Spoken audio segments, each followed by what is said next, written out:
पुराण के अनुसार सावन मास भगवान शिव को अति प्रिय है। इस मास में भगवान शिव की सामान्य पूजा करने पर भी अक्षय पुण्य की प्राप्ति होती है।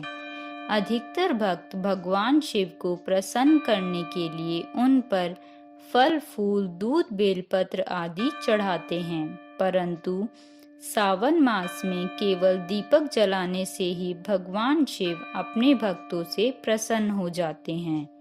इसी संबंध में पुराणों में एक कथा भी प्रचलित है। आइए जानते हैं उस कथा के विषय में कि कैसे पापी गुणनिधि दीपदान कर भगवान शिव की कृपा से बने कोषाध्यक्ष कुबेर। कांपिल्य नगर में एक ब्राह्मण और ब्राह्मणी रहते थे। उनका एक गुणनिधि नामक पुत्र था जो दुराचारी, जुआरी एवं दुर्संगत था। एक ही पुत्र होने के कारण ब्राह्मणी सदैव अपने पुत्र के दोषों को ब्राह्मण से छुपाती रहती थी। एक बार गुणनिधि ने अपने पिता की अंगूठी चुरा ली। संयोगवश उसके पिता ने अपनी अंगूठी एक जुआरी के हाथ में देख ली। ब्राह्मण ने जुआरी से पूछा, तुमने यह अंगूठी कहाँ से चुराई है?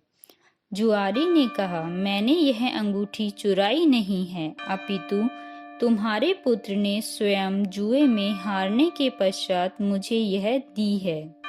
परंतु आश्चर्य तो यह है कि तुम जैसा ब्राह्मण भी अपने पुत्र के लक्षणों को नहीं पहचान पाया।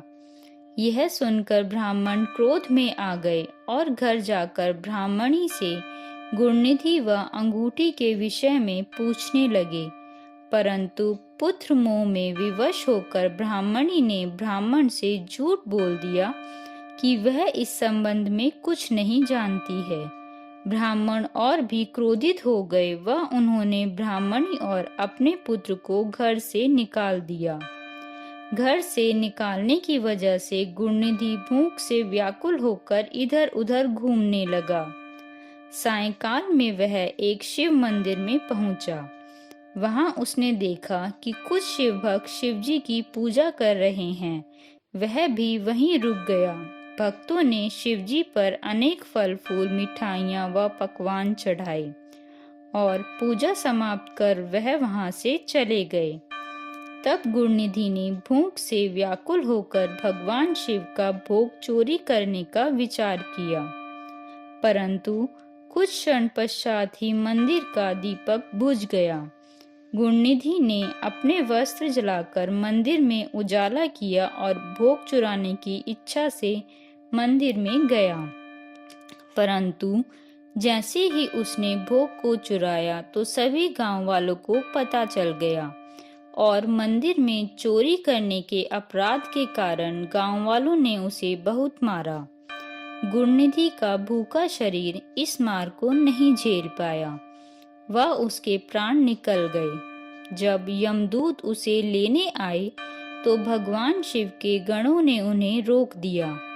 उन्होंने कहा कि इसने सावन मास में भूखा रहकर और अपने वस्त्र जलाकर दीपदान किया है, जिससे भगवान शिव इससे अति प्रसन्न है, और वह गुणनिधि को अपने साथ कैलाश पर्वत पर ले गए। गुणनिधि ने भगवान शिव के समक्ष अपने पूर्व कृत्यों के लिए क्षमा मांगी और पूरी श्रद्धा से उनकी सेवा की, जिससे प्रसन्न होकर भगवान शिव ने उसे अगले जन्म में देवताओं के कोषाध्यक्ष कुबेर के रूप में जन्म लेने का आशीर्वाद दिया।